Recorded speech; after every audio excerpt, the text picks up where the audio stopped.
matin, bienvenue à la matinale. On est ensemble avec Stéphane Kéry. C'est une joie de vous accueillir ce matin pour un moment de louange, de partage, de prière ensemble alors qu'on est dispersés à des distances incroyables. Alors dites-moi d'où vous êtes, le pays, la ville, et envoyez-moi vos sujets de prière sur les infos qui apparaissent maintenant au bas de l'écran. N'hésitez pas, c'est puissant la prière.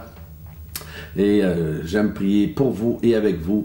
Alors, n'hésitez pas. Alors, on y va. On va démarrer cette matinale avec une de mes petites compos que j'ai fait il y a longtemps, quand même, qui s'intitule « Guéris-moi », tiré de Jérémie 17,14 et de Josué 24,15. Alors, on y va ensemble. Le petit chapeau pour les paroles de ce matin.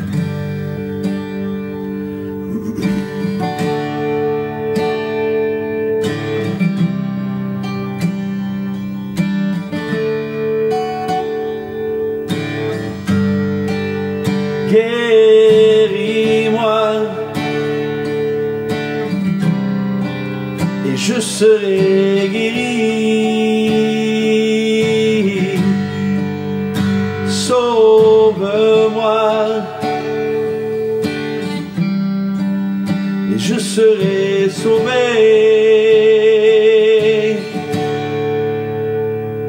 Car ma louange, c'est toi. Car ma louange, c'est toi. Car ma louange, c'est toi.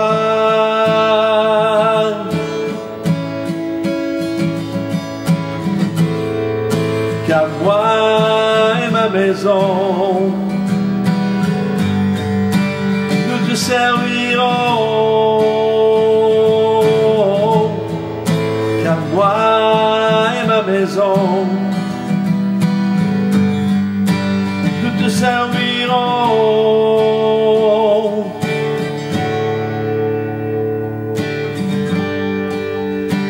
Guéris-moi et je serai guéri. Sauve-moi et je serai sauvé.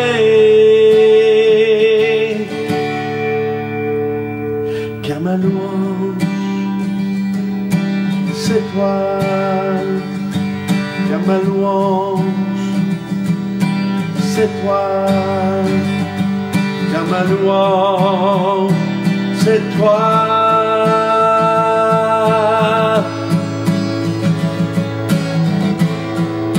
Car moi et ma maison, nous te servirons. Car moi et ma maison, nous te servirons. Car moi et ma maison, nous te servirons.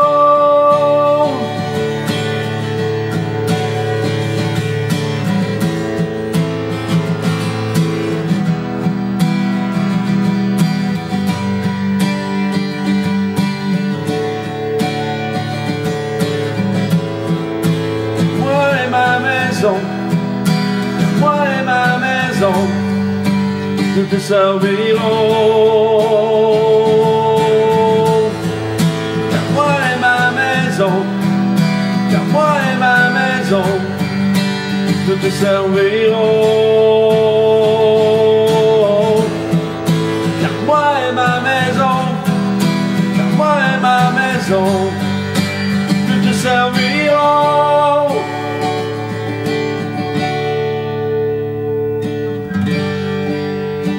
Guéris-moi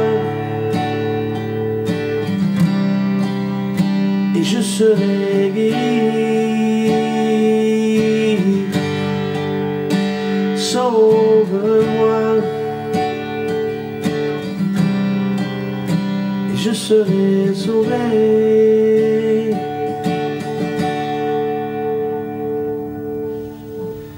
Oh oui, guéris-moi. moi. Yes, il est toujours le même. Le thème de ce matin, celui qui regarde les nuages ne moissonnera pas. On va lire dans Ecclésiaste 11, versets 4 à 6. Celui qui observe le vent ne sèmera pas, et celui qui regarde les nuages ne moissonnera pas. Tu ne sais pas quel parcours le vent suit, ni comment les eaux se forment dans le ventre de la femme enceinte. De même, tu ne connais pas l'œuvre de Dieu, l'auteur de tout ce qui existe, sème tes graines dès le matin, et le soir ne laisse pas ta main en repos, car tu ne sais pas ce qui réussira. Est-ce que ce sera ceci ou cela? Est-ce que l'un et l'autre seront également bons? Alors, Salomon ici mentionne que la vie nous donne aucune garantie que celle-ci comporte des risques et des opportunités. Et c'est ça. C'est comme ça. Et il n'y a aucune garantie parce que celle-ci nous comporte des risques, des opportunités. Et ceci dit, ça ne veut pas dire que parce qu'on ne sait pas ce que nous réserve demain, qu'il faut faire n'importe quoi, ou se laisser aller, ou vivre dans le désespoir. Nous avons besoin de placer notre confiance en Dieu plus que jamais, car lui seul peut nous transporter de gloire en gloire et de progrès en progrès. Et Dieu désire le meilleur pour nous, comme nous désirons le meilleur pour nos enfants, n'est-ce pas? Il y a M. John MacArthur, MacArthur en français, John MacArthur disait, il y a beaucoup de gens qui veulent avoir un succès immédiat dans le ministère sans qu'il y ait un terrain d'essai, un endroit où ils ont perfectionné leurs compétences et leurs dons spirituels. Quelqu'un qui fait le travail du Seigneur à la manière du Seigneur ne se contente pas de planifier pour l'avenir, il exerce son ministère dans le présent. Ne vous contentez pas de ne rien faire en attendant la situation idéale, dit M. MacArthur, et trouvez une porte ouverte et passez-la.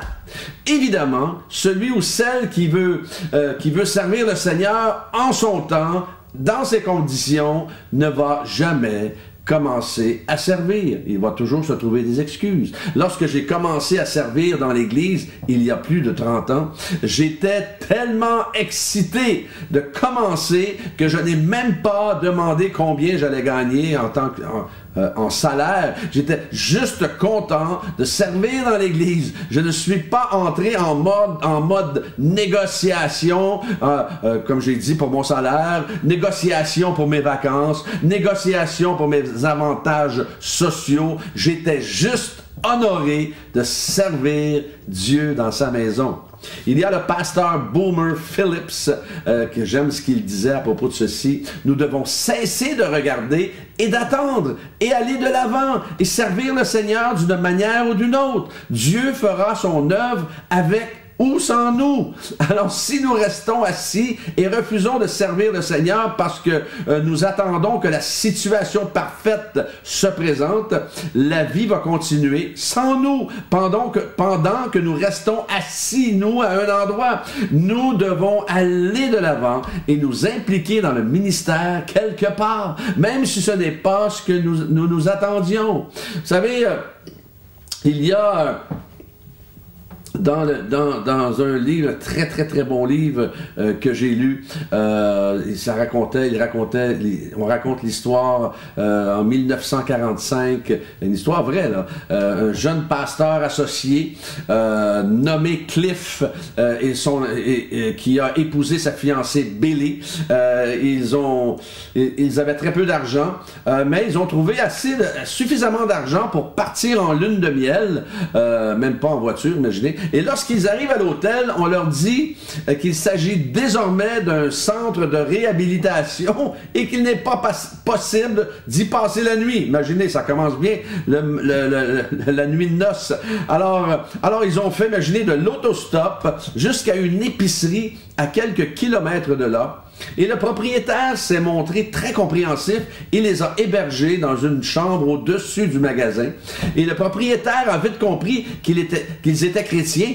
Et il leur a recommandé un ami qui avait un endroit beaucoup plus agréable pour passer le reste de leur lune de miel.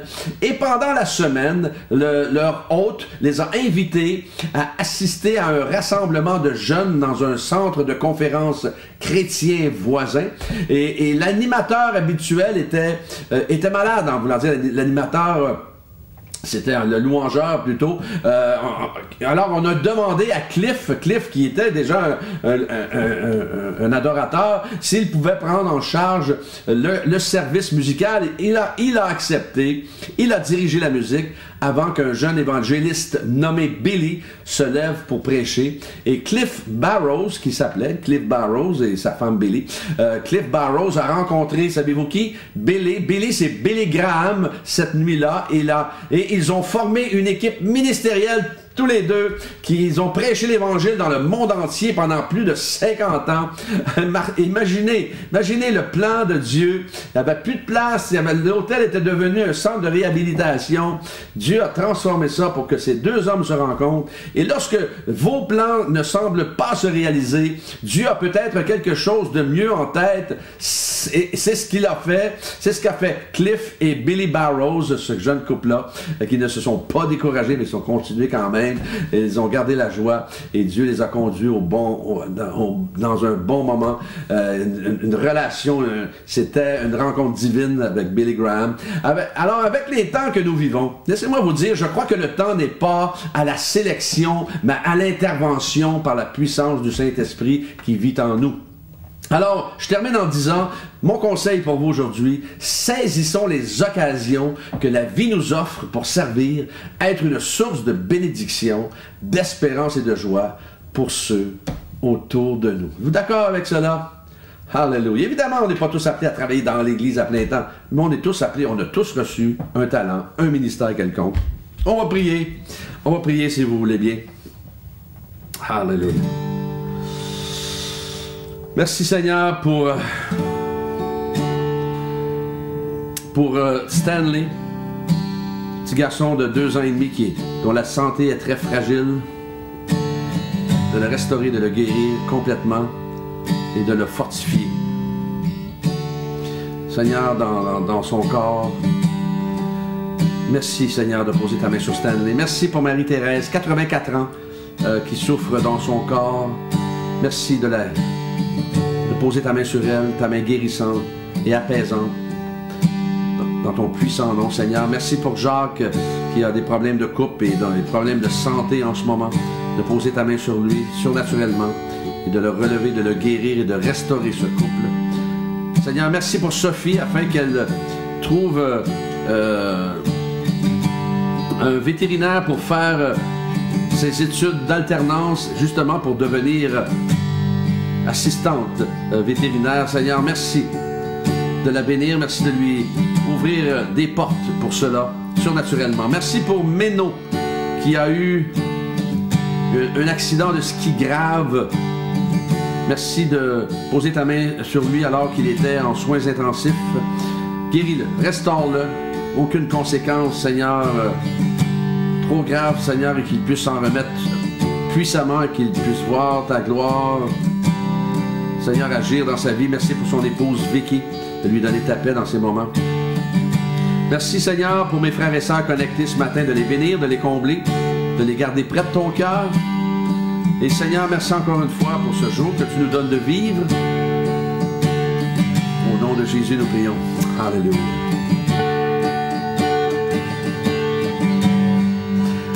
Guéris-moi, et je serai guéri. Sauve-moi, et je serai sauvé.